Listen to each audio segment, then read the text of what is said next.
Welcome, everybody. I'm able to introduce our special guest. Mr. Kareem Sakka is from Raseef22 and started his career in the First Interstate Bank's headquarters in Los Angeles by offering financial services to Fortune 500 companies. He's currently the director of Mount Asset Management Limited, London, where he provides asset management and accounting services. His resume spans big names that he has worked with, such as Wells Fargo, Citibank, Capital Trust, where he acquired expertise in risk management and corporate project financing. Kareem has dedicated himself to nonprofit work in the Middle East after years in real estate advisory and asset management.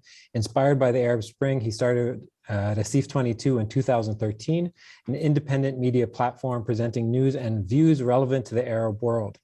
Kareem, welcome to Afikra. Thank you so much for being here. It's our pleasure to have you. Thank you, Mikey. So, Kareem, unlike most of our guests, you and I have known each other for quite some time. Yep. And it struck me the first time we spoke on the phone or on Zoom or Skype or whatever we were using back then. And I realized that I was working in finance at the time, and I realized that you also moved from a career in finance into this work. And I know that the story goes that you started doing this because of the Arab Spring. Mm-hmm. But do you remember the moment that you made that decision? Was that water boiling for quite some time and that just took it over the edge? Or was there a precise moment where you said, I need to reorient my priorities and do this? I think it was in the beginning of Arab Spring, it was moments of hope everywhere. When you saw Cairo and Tunis, it just made sense that the Arab world deserves better and can do better. I'm a firm believer in the talent and capacity of people from the area, and more importantly, at the time, media and the internet craze was a big thing. And if you did a website, overnight you had big value to your website. And imagine if, within a year I was getting 500,000, a million readers a month.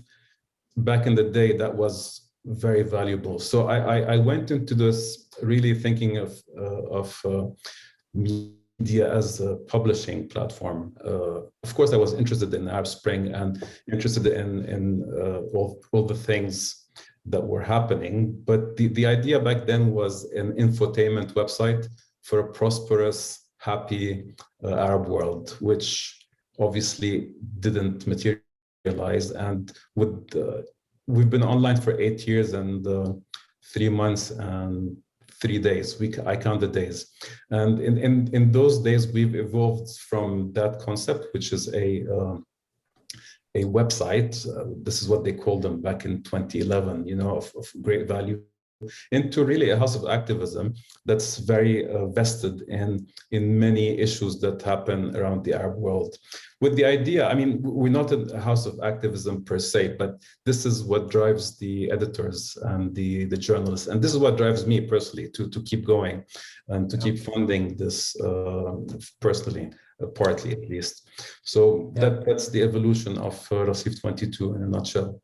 So when somebody counts the days, it's either a optimist or a pessimist, right? You can't be in the middle. So I wonder. I count them because I've promised myself that on year 10 I wouldn't be doing what I'm doing anymore because it's exhausting. It's a full-time job in the sense that it's a 16-hour per day commitment, 7 days a week, day in, day out. You can't switch off. You can't ignore things. You have to act quickly. You have to motivate. You have to be a friend with the writers. You have to recruit writers. You have to recruit journalists. You have to recruit readers. You have to recruit donors. We kindly ask our readers to pay $1 a month. But we also, go after the grants that are vested in the region. So it is more than a full-time job. It's probably 6 jobs that have fallen on my shoulders. Yeah. So I want to go back to that fateful year when you started it.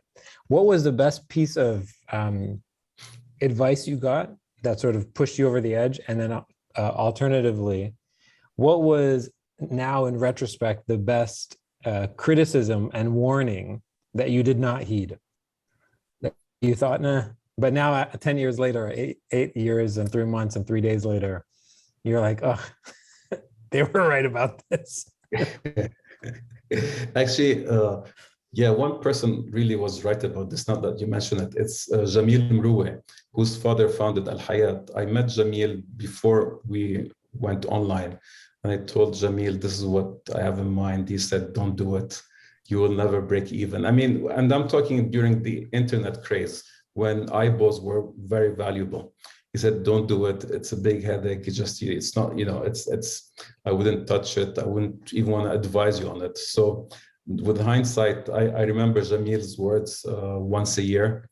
Why didn't I listen to Jamil? But that's once a year. 364 other days in the year, I'm grateful I did Raseef22. I love what we do. The project is fantastic. The people I work with are exceptional.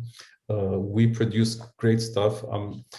We run today about, I would say, 14 stories a day. 6 of them are pure news. Of course, even our news is focused on human rights and freedoms, but that's news. But the others, twice a day, we really add value in our policy and opinion and culture sections, value to every reader in terms of, new dimensions, openness, acceptance, moving forward, reassessing, forgiving, deciding what they want to do in their career, how they interpret all the noise they hear all day from the TV, from their grandparents, from the patriarchy is as bad as the dictator. So we in our world are really stuck with too many restrictions as young Arabs. We fight that all day, and we've made a big difference over the 8 years. So I want to talk a little bit about the name. I always think about names very intentionally, as I take them very seriously for initiatives that I've started, and it's really meaningful. So I guess let's break down both parts. 22 obviously refers to the Arab League, the sort of 22 nations in the Arab League. But I want to talk about the decision to actually include Raseef as a word, and why choose those 22. Why is that meaningful? Why not just call it Raseef? Okay, we are now speaking in English. And at the time, my Arabic, I could speak, normal Arabic, and now I can actually write, decent pieces in Arabic. So at the time when we were brainstorming, it was me and I think we were like 8, the core team that started this. So we brainstormed, and one of the idea was one of the names we used is peer, which is where ideas come, and where it's like a pier in the port. People come there, meet, congregate, and discuss. So the suggestion was peer, and we said, we put a name, a table with 100 names, and slowly and surely we went toward peer 22, Raseef22. It took 3-4 days, but when we saw Raseef, we just knew that was it. Yeah. And the logo was made then, and we stuck with it, and I think it'll stick with us forever. Just the branding worked from day one. It's interesting because, I mean, Raseef, for those who don't speak Arabic, means sidewalk, right? Yeah. And I think when I spoke to you about this many years ago, it was sort of like you were trying to capture the word on the street, capture the zeitgeist of the street, what was happening on the ground. Does that still sort of resonate for you? Is that part of the absolutely? The pier is where the action happens. I mean, we've sort of, the street furniture and cities and architecture has become trendy. So we got after that we got modern, which is cities. We got Daraj, which is Raseef and Daraj, and I think there's one more, just a recent startup with the street furniture involved. So it's really signaling that this is not a pontification from the lighthouse, but it's actually on the ground where people meet, like a bazaar, like a market of ideas. In an interview I heard you give, you said this quote, "We're at home in every country." This speaks to the 22, obviously. And how could that possibly feel true for an individual? I understand how that might be true. Yeah. But how can it feel true for you? Like, you're speaking to the editors, you're speaking to writers. Do you feel that? I tell you what the commonality is. As I told you, we are home because we feel we're in the same bubble, and that's the bubble that rejects the dictator, that rejects the patriarchy, and that rejects the religious doctrine or dogma, which we have now that we're very fluent. It's all tainted by fake news, and just what do I mean by fake news in religion? I don't mean that religion is fake.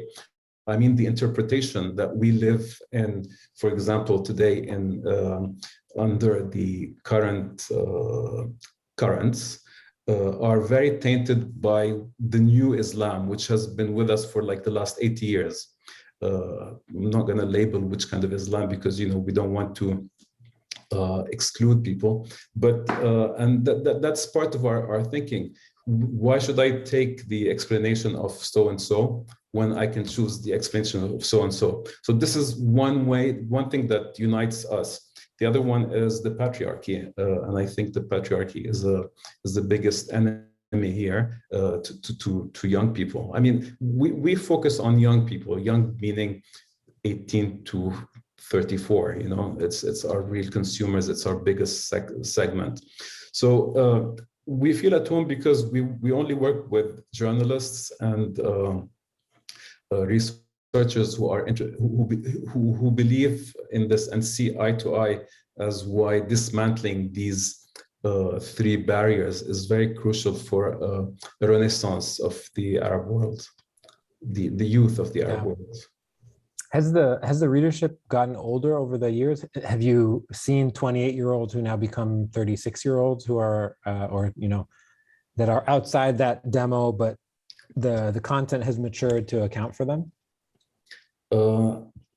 One of the, I can't answer this honestly, but because one of the perils of being widely read, if you get 25 million readers a year, you don't know who your readers are. It's not like I'm not local anywhere. For all we know, our biggest reader is not an Arab country, the rest of the world.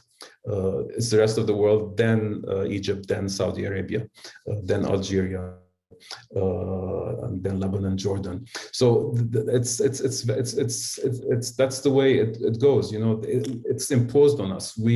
Our loyalty. Google has a loyalty app. It tells you who your loyal readers are. 1% are the loyal ones. Means they come every day. But that's normal. We're not a news website. We're a place that you come visit if when you have free time, when you want to have fun, when you want to infotain yourself, learn something, have a dinner conversation. But of course, there are people who actually visit us every day. Yeah. Before the call, we were talking about this briefly, and you sort of alluded to this already, but this idea, in a previous part of my career, I worked in education sector and the nonprofit education sector. And a lot of nonprofits in that world like to say this mantra of we're trying to work ourselves out of a job and get to that point where we are no longer needed. And is that really the sort of the calling call amongst the Raseef team internally, saying we're going to do this until we're no longer new media, everyone is like us. We want everyone to be like us. That's a big ask. I wish I'd be unrealistic if I said that, but no, we keep going. We're very optimistic about our future. The future of independent media. What's the alternative in our parts of the world? There's no alternative.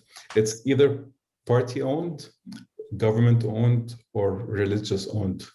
There's hardly any competition. Of course, it's us and maybe 20 other independents that we are all very friendly and support each other and exchange, co-publish, etc. There are no animosities amongst us or competition. The market is big enough for everyone, but we really don't have competition. That's what I tell my team.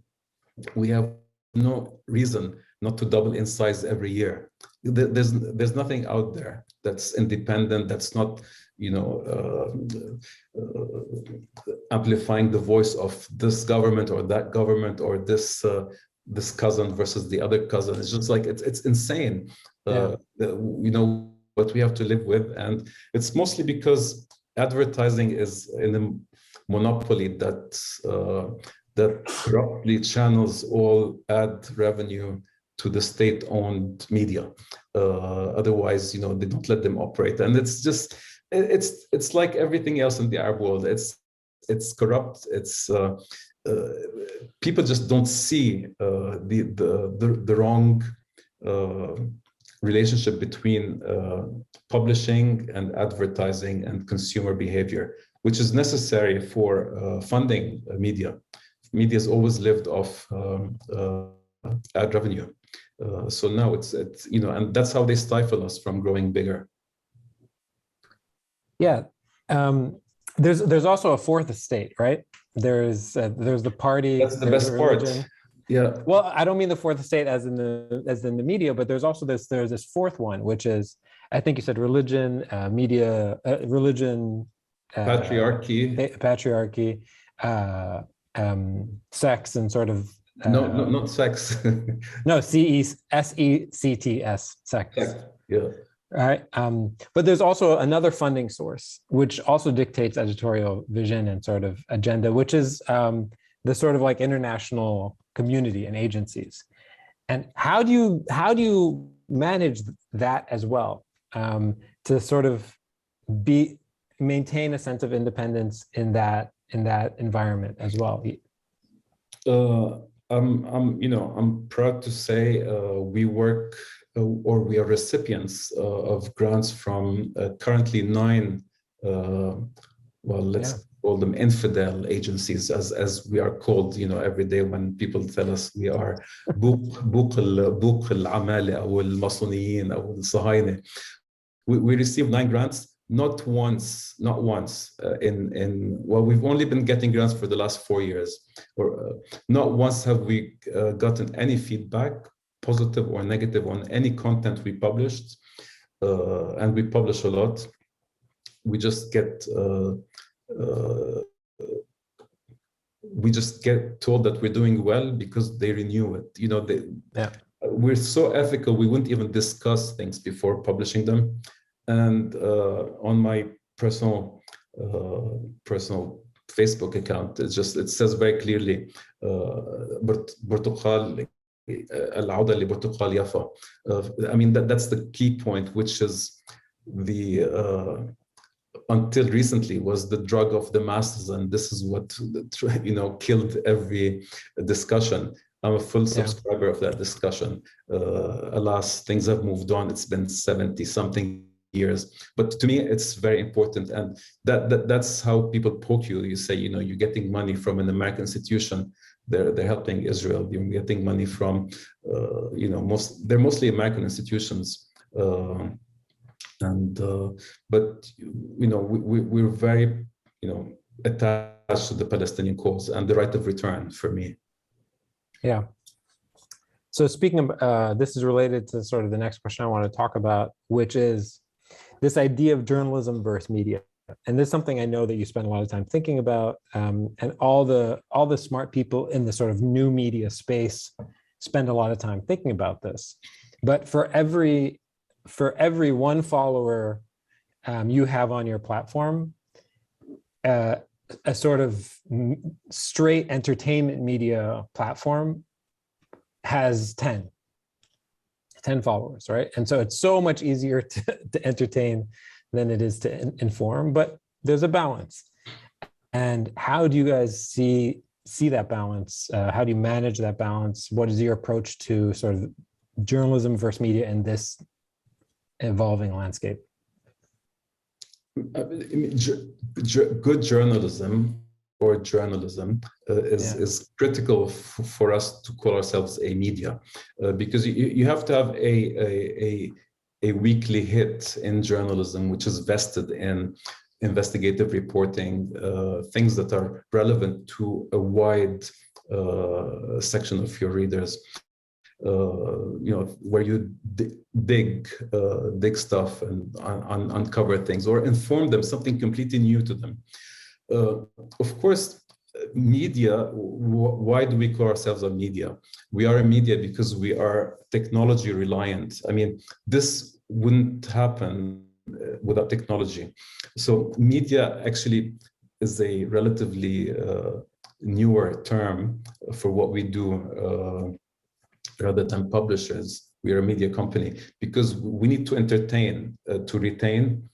So you have to infotain them, inform them, entertain them at the same time. Otherwise, you can't capture that daily user. But I think that the biggest change in the landscape in the last 10 years is technology, and that really changed the game for everybody. And actually, it empowered us.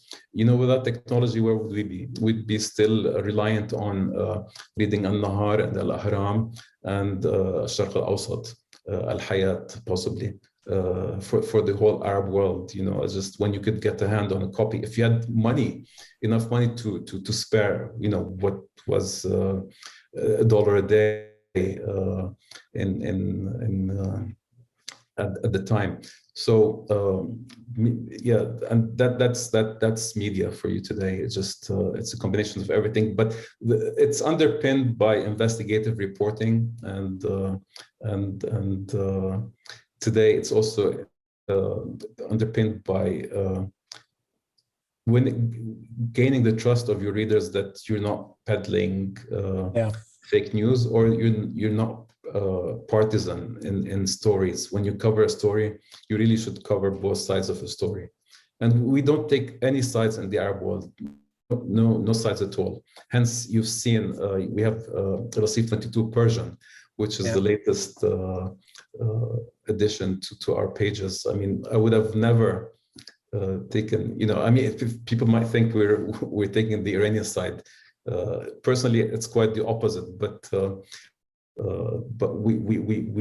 we see the value of the Persian market and the addition and the need of coverage between the two cultures. They really have hardly any content from the Arab world today that speaks to them. One of the things that I like about you when we speak is that I feel like you're unapologetic about the business side of having a company. And you've talked about, you even use business terms like it's a good market, right? You talked about eyeballs. You talked about, and for me that's refreshing, because when institutions, media institutions, act like they're a nonprofit for the sake of being a nonprofit, especially when they are not a nonprofit, it troubles me. I'd rather speak to somebody who is very clear-eyed and transparent about this. This is a business. I'm trying to run a profitable business that can be sustainable. Is that the way you think about it? Sustainable is the word. I think about how do we make this sustainable? And at this opportunity, I ask all the listeners today and on the podcast later or YouTube, if they can afford to spend $12 a year, not to hesitate. Journalism is quite expensive.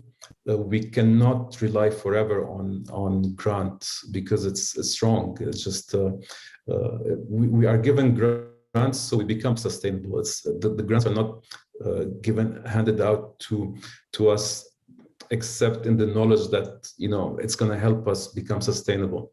So I want Raseef22 to be sustainable without me, and just from readers and subscriptions, just like media all over the world. Yeah. Who are some of your comps? I mean, who do you look to? Do you look at like Vice or Vox or The Atlantic, or are you hoping for the Washington Post Jeff Bezos model, where some future oligarch buys? I mean, Jeff Bezos doesn't look like an oligarch, but in many ways, if it walks like a duck. So which model are you sort of looking for? I'm looking for something like it's called the Correspondent. It's a Danish model that is fully funded by its readers. They got, I think, 55,000 subscribers who pay 100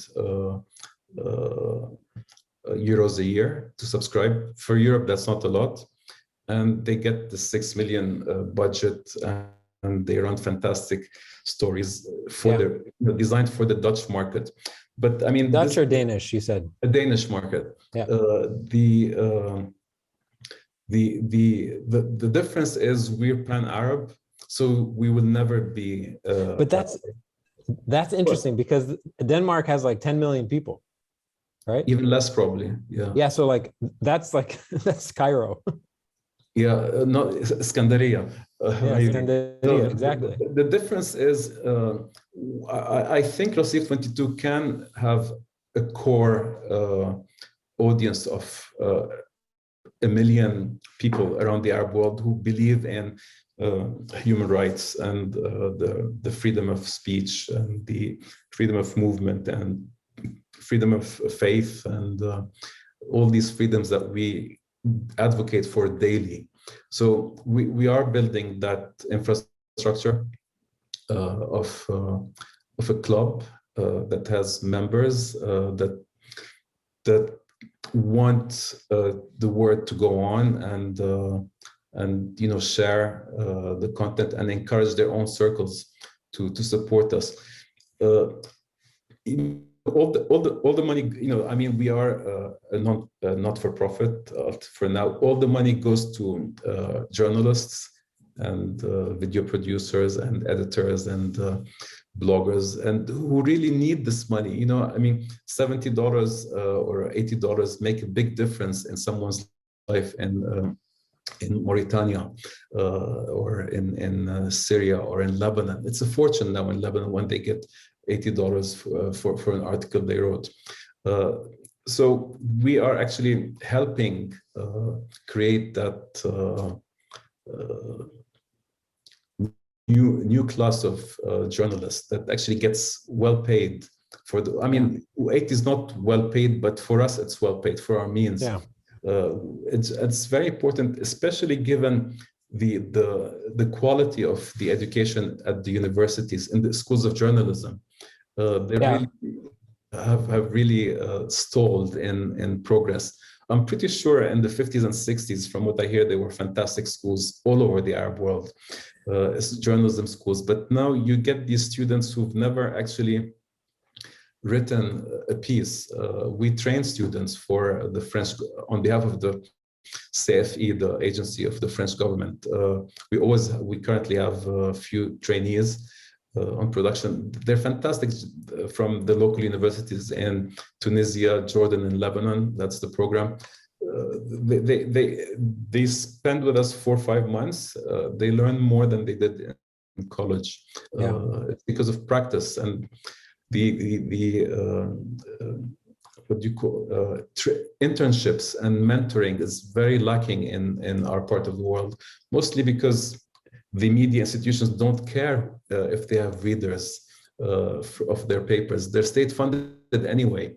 Nobody has to have a hit in the morning or to have a big story, because if they did, they get fired because they might become popular as individuals. And that doesn't suit their manager or their boss. This is how they work. So I want to talk a little bit about some of your failures. You've been running an institution for 8 years. There's no way you get through 8 years without failing, and there's no way you survive 8 years without learning from those failures. What have been some of the most instructive failures that we as people who are trying to, learn from others can sort of learn from? I mean, I think the one thing I would reprimand myself today, if I were to look back, is the lack of aggression in the business model. I should have rolled out bigger from day one.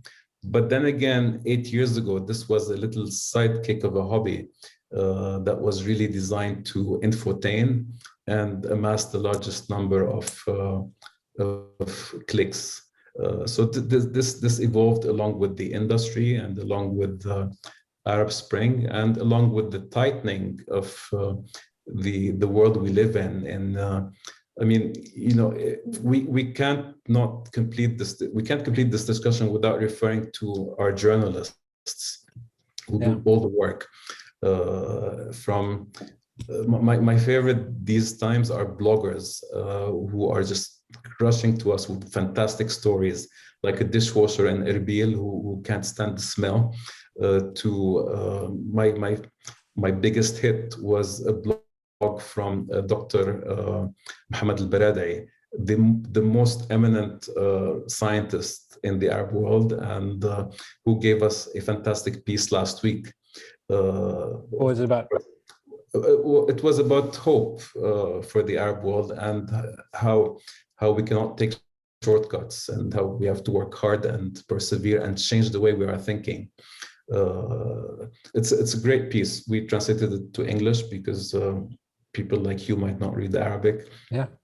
So they're the people that make Raseef22. Just we as a team, we're a team of 27 or 28 today. We mostly don't write. We're editors. We just recruit, polish, present, and market. So do you? Let's talk about the language, because Raseef22 is very prominent. Sits prominently as an institution that publishes in Arabic primarily, but sort of publishes in English as well, but going in that direction, translating, right? Yeah, only. That must have been an intentional decision. Yes. And was it a business decision, or was it an activist decision, or both? Actually, it's both, really. Just using Arabic. عم نحكي بالإنجليزي هلا نحن. Using Arabic as a language was a statement that not all the educated people have to read in English. For all we know, a lot of people who read English cannot speak English, but they still read in English. So that statement, I want to just pause on that. You said it was a statement. Who are you stating it to? A statement to the young people that Arabic is a great language and there's no reason for you to read in English. It's a language that we don't express ourselves very well in. We sound, if I was speaking in Arabic, I'd be 10 times more comfortable and more eloquent than in speaking in a language that I learned in school. Just the people, the Arab world even converses and chats in English. It's a bit of it's a shame. Why is it a shame? Not because we're the best, we're Arabs. No, I mean, being Arab is a different story. I didn't mean we're Arabs, we're Arab speakers. It's a shame because we never express ourselves fully. So we tend to always have a cover because we don't know how to express ourselves fully, or because we're shy, or because we're embarrassed, or because we're thinking in Arabic and speaking in English. So we need to get on to prosper and innovate. We need to be thinking in our own language, in our strong suit, not in English. But we do translate to English 4 pieces a week. It's mostly for our supporters who don't speak Arabic, so they know what's going on. And we're doing the same with the Persian. Have you seen, you're a business-oriented guy. Are there KPIs that you keep track of that help you understand whether this activist agenda around Arabic is changing? I mean, are there ways to even think about that? Is this statement even being heard? I mean, I don't even look at that landscape. It's not my business I know the Gulf countries are doing a big effort to support Arabic use, but at the same token, they're functioning with an English bureaucracy. So I just don't see how one message nullifies the other. But English is the language of business and commerce and movement and exchange. I'm not fighting that trend. I just thought the market needs a good pan-Arabic language media where the average person who's not elite, who's not necessarily went to the American University of Cairo, Beirut, or Sharjah or Baghdad can feel at ease reading about things that interest him in a language that he fully understands and he can participate in. I want to talk about some of the work around LGBTQ rights. Raseef stands quite prominently as a platform, a pan-Arab platform that advocates for LGBTQ agenda across the entire region. I'm curious if that was always part of the agenda from the beginning, if that was part of the ethos from the very beginning, or if that has sort of just become a part of it going forward. We really advocate for LGBTQI rights, not agendas, in the same term that we advocate for Shia rights or Druze or Armenians or Christians or Amazigh or house domestic labor, Asian labor, children. We advocate. I mean, this is what I told you. We're a house of advocacy. Of the 16 stories, we limit our story output to 1 story a day related to LGBTQ. Actually, maybe if we limit it to 5, we don't limit it, but we only publish 4 or 5 a week. But we limit our what we call sex, drugs, and rock and roll content, because that's what people remember. When people meet me, they say, "Hey, Raseef, yeah, you write about sex all the time." I say, "We don't write about the sex. You only remember the sex part because that's the most interesting thing." Yeah. Or the drugs or the rock and roll, which is our culture and our scene. And so this is part of the infotainment strategy, and this is what people want to read anyway. And this is what the people are. 40% of our traffic comes from Google because people are searching for things. So you're searching for sex, drug, rock and roll, Arab world. بالعربي يعني. So I mean, this is the nature of humans everywhere. مش عيب يعني. This is what keeps us going and turned us into 8 billion people on planet Earth. Yeah. So we try to do our bit with defiance to the government, the church, and the patriarchy. Yeah. I want to talk about Raseef in Lebanon briefly, because you and I both live in Lebanon. And while you have reporters and journalists and bloggers and translators all over the region, and yes, 22 is at the end of the name, when things like this, like the Thawra kick off, they hit close to home. How did you make sure not to sort of have this dominate Raseef's coverage the way it was dominating your life and the way it was dominating my life? And and sort of devolve Racif into just like another Lebanese hyper-local institution? As I told you, we're 28 people. 8 of them are based in Beirut, maybe 7 now, because they keep getting immigration visas and they run to whatever country they gives them immigrant status, which is a really sad thing. But they keep working with Raseef22. Our churn rate is very low. Nobody leaves Raseef22, which is fantastic. So for one, we're mostly non-Lebanese. For two, our network correspondence, we have about 160, maybe 170 active writers. Active mean they've written in the last 4 weeks with us. So they sort of dictate the flow of content. Plus, we don't want to be a Lebanese website because we're not. Lebanon is one of 22 countries. We give it a bit more attention because A, it needs it.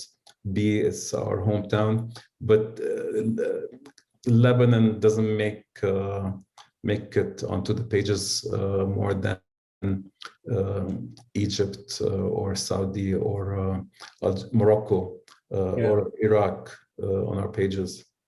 How do you respond to? How do you respond to competition? Because there are 2 angles, right?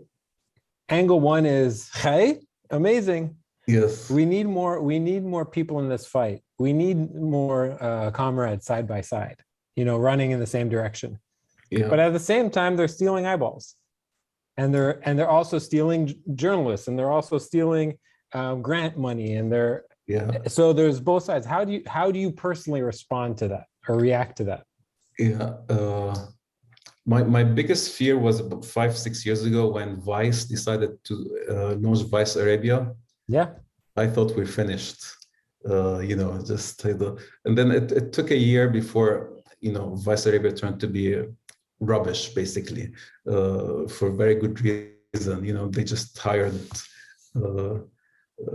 people who don't believe in fighting these 3 things that we fight all day, and nobody would read them.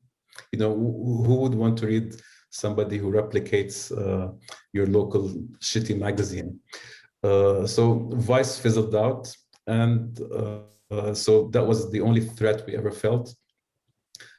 We have competition, yes. We have. There are a few other media that we respect each other. We work together whenever possible, and we have best friends in the media industry that I will not name because I shouldn't, only because it will show who is not our best friends. So not to be exclusive. This is the first rule of best friend that you learn in middle school. You shouldn't. Yeah, don't tell them who they are. So, but they know who they are. So we have good friends. We see eye to eye. We have the same objective, really, because at the end of the day, we want the truth. We want readers to shun from the propaganda machines and start thinking as to, where am I getting my information from? What is their agenda? Yeah. It's funny, like ESPN, I don't know how much of a sports fan you are. They struggled for a long time having a national correspondent because everything in sports is hyper-local. You want to follow your local team. So they had ESPN Boston, they had ESPN Chicago, ESPN LA, ESPN New York, and had local radio guys. Now that sort of changed with the internet and sort of evolved, and very few people are very local in the sports world. Can you imagine doing the opposite? Could you imagine eventually having Racif Egypt, Racif Algeria, Racif Tunis, Racif Sudan? That is that hyper Substack Danish model that's saying this is a Racif Skandaria. Or is part of the whole point that we're all supposed to see each other in this room. We're all supposed to hear each other. Just thinking about it strains me. Imagine,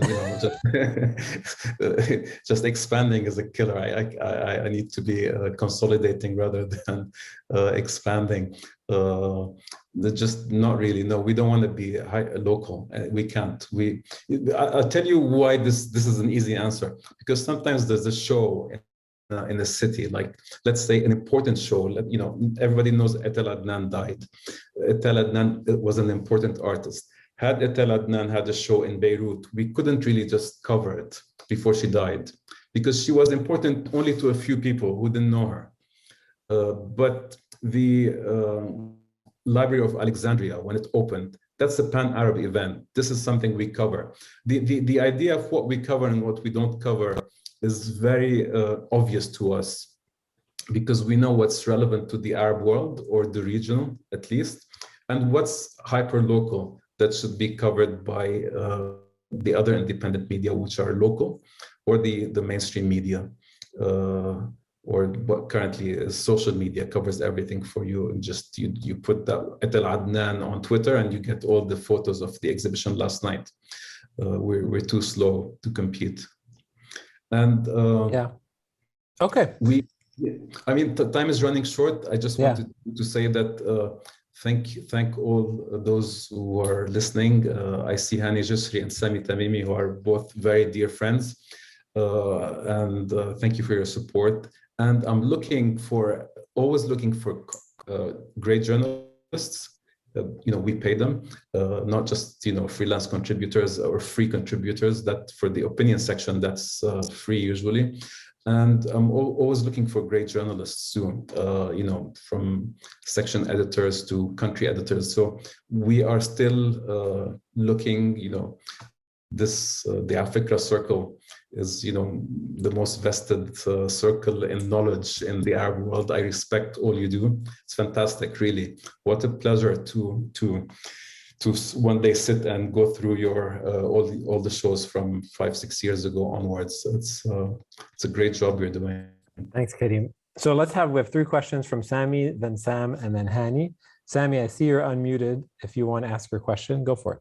So, Kareem, just wanted to say that you're a big inspiration for me, and I love what you do. Thank you. I wish many more people in the Arab world will do such a job. Thank you. The other question that I asked before, whether you see in the last few years, you've been running this business for so long now, whether young people's perceptions and ideas are shifting and changing according to your... Absolutely, Sami. Otherwise, we wouldn't stay in. 8 years ago, when we used to say something about the patriarchy, all hell would break loose, or about the Shia rights in some region, or about LGBT. It was the end of the world. We would lose 1-2% of our followers just if we advocate for women's feminism. Was a scary concept 8 years ago. Yeah. Now, we do this stuff. We actually increase our readers, and we are much more direct and not apologetic about all that content. We made a big impact, and we also influenced other media. What we do has allowed all the locals who have party politics or religious politics dominating them. It gives them an excuse that we can't not go there. Raseef covered that story. We can't. It's in our town. We can't just ignore it. So we've raised the bar for everybody. Yeah, that's great. And also, I love the idea of you doing it only in Arabic, because as a Middle Eastern or Arab male, you don't tend to express your feelings and your ideas in Arabic, and you 100%. Comes later on when you actually speak in English to be able to communicate these things. Yes. Yeah. Thank you for that. Thanks, Sami. And for those of you who are on, this is we're going to have a conversation with Sami in a couple weeks, so you can join for that Matbakh episode with Sami. Okay, so Sam, you're up next. I see that you've unmuted. Thank you, Mickey. Kareem, thank you. And I want to second that we have huge appreciation for everything you do. As someone for the last 10 years who has been contemplating starting a news site, every month. I only need to hear someone like you every month to stop and take a break and think more. I had two questions. One was about funding, you already kind of addressed. My first question was regarding incorporation. Where are you registered, and is it in more than one country? And how much of a risk did that calculation play in your thinking? Yeah, I'll be quick because time's running out. Basically, the only place you can get away with such a publication is Lebanon, just. But the problem with Lebanon now, if you have a Lebanese company, you can't pay, you can't get paid. The logistics with the banking system would actually you would have lost all your money had you set up in Lebanon. But you can't set up in the GCC or Egypt or anywhere else and get away with what we publish.